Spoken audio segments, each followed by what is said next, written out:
Bonjour à tous, bienvenue à Un jour, une parole.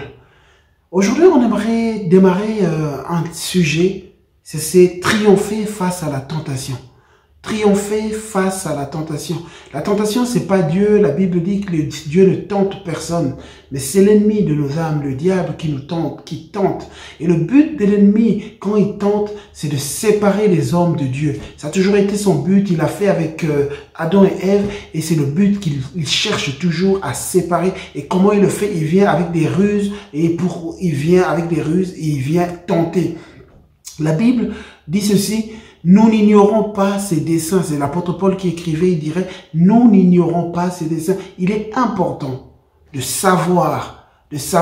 La Bible nous donne le savoir, de savoir comment notre ennemi agit et aussi de savoir qu'est-ce que Dieu nous donne comme arme pour pouvoir triompher face à la tentation. Et pour pouvoir apprendre de ça, pour pouvoir être enrichi, pouvoir avoir les armes nécessaires pour pouvoir triompher face à la tentation, nous allons nous arrêter sur la tentation de Jésus et de voir qu'est-ce qu'il a vécu comme tentation et comment est-ce qu'il a triomphé. Ce matin, nous parlons de triompher face à la tentation et nous allons voir comment Jésus a triomphé. Dans Matthieu chapitre 4, nous voyons l'histoire de Jésus. Jésus qui arrive dans le désert, Matthieu chapitre 4, verset 1, la Bible dit, « Alors Jésus fut emmené par l'Esprit dans le désert pour être tenté par le diable. Après avoir jeûné 40 jours et 40 nuits, il eut faim. » Première chose déjà, nous nous arrêterons, il y a trois tentations, nous allons voir les trois tentations pendant 3 capsules. Mais la première chose que j'aimerais déjà dire,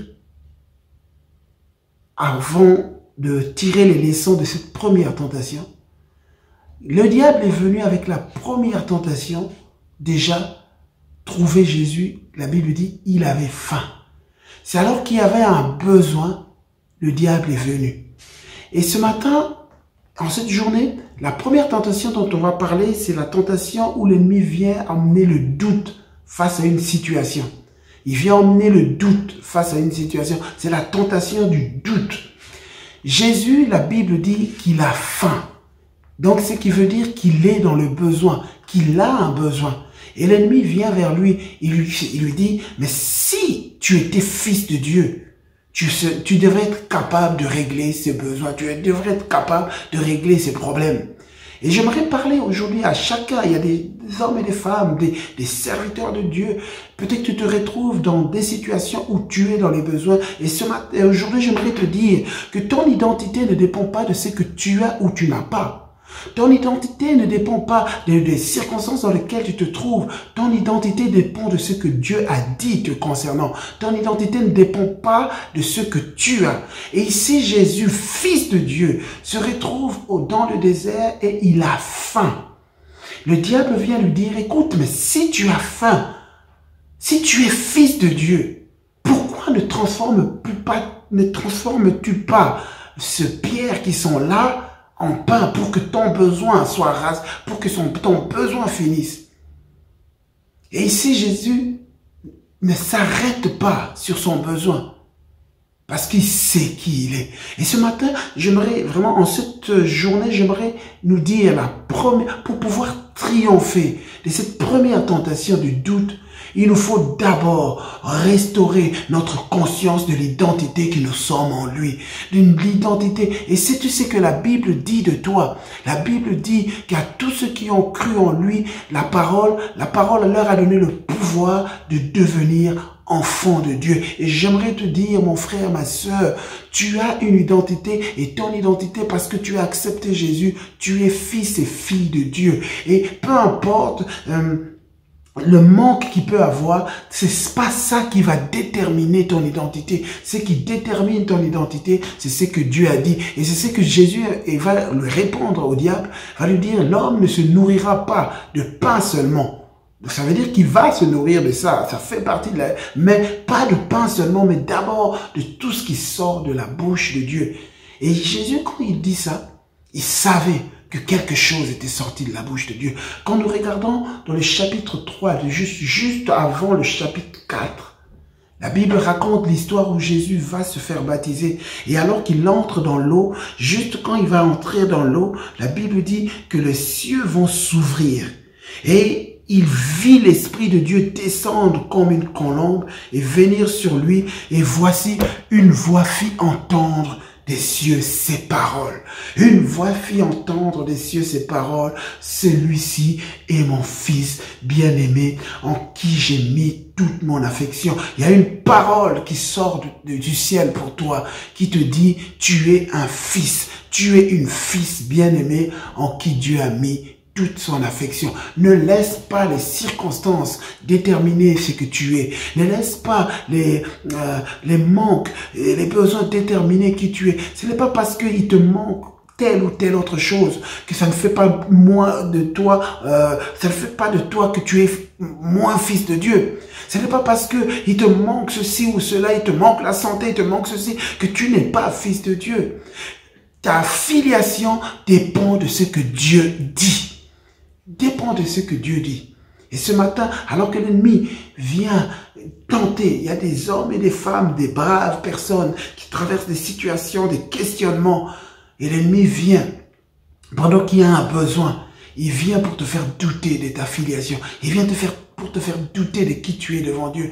Et aujourd'hui, le triomphe face à cette première tentation, c'est de se baser sur ce que Dieu a dit. Se baser sur ce que Dieu a dit. Et Dieu a dit, tu es un fils, tu es une fille de Dieu. Ne laisse pas l'ennemi venir détruire ce que Dieu a dit te concernant. Il y a une parole qui est sortie. Il y a une parole qui est sortie. Tu es fils de Dieu. Alors, nous voulons déjà, pour pouvoir triompher face à la tentation, nous avons besoin d'être restaurés dans notre identité. Restauré dans notre identité, dans cette confiance de mon identité devant Dieu. Comment est-ce que tu vas triompher de la tentation? Il faut d'abord que tu comprennes. Vous savez, quand l'ennemi vient nous tenter, son but est de nous éloigner de Dieu. Son but est de nous séparer de Dieu. Et en fait, qu'est-ce qu'il emmène? Il emmène le péché. Il emmène quelque chose qui va nous séparer. Quand on parle de péché, on dit manquer la cible. Le péché nous fait manquer, nous fait devenir ce que Dieu n'a pas voulu qu'on devienne. Nous fait devenir autre chose. Et aujourd'hui, j'aimerais te dire, mon frère, ma sœur, il faut que tu reviennes dans la conscience de qui tu es devant Dieu. Il faut que tu reviennes. Et ça, quand on regarde la tentation de Jésus dans le chapitre 4, on voit cette confiance que Jésus a en qui il est. En qui il est. Et ça ne dépend pas de l'endroit où tu te trouves. Ça dépend de ce que Jésus a fait pour toi. Ça dépend du prix que Jésus a payé pour toi. Ça dépend de ce que Jésus a fait pour toi. Et voilà, Jésus va s'élever vraiment avec force. L'homme ne vivra pas de pain seulement, mais de toute parole qui sort de la bouche de Dieu. Et j'aimerais te dire, mon frère, ma sœur, face à la tentation, la première victoire aujourd'hui vient de la parole de Dieu, de ce que Dieu dit. Et non de ce que les circonstances disent, et non ce que les situations disent, mais de ce que la parole de Dieu dit. Il y a une chanson que j'aime beaucoup de Casting Crow qui dit que j'écouterai la voix de la vérité.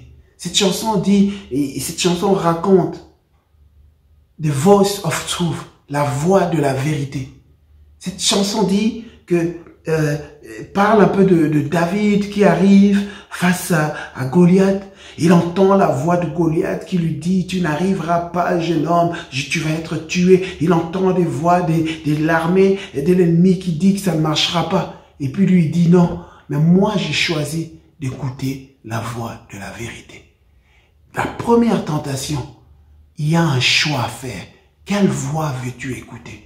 Est-ce que tu veux écouter la voix de l'ennemi qui te fait douter de ce que Dieu dit sur toi? Ou bien tu veux écouter la voix de l'Esprit qui confirme ce que Dieu a dit te concernant? Tu es un fils et tu es une fille. Et en cette journée, La première victoire, nous voulons être de ceux aujourd'hui, fermer la porte à la voix de l'ennemi. Fermer la porte à la voix de l'ennemi, dire, moi j'écouterai la voix de Dieu qui dit, cette voix de Dieu me dit, je suis un fils, je suis une fille.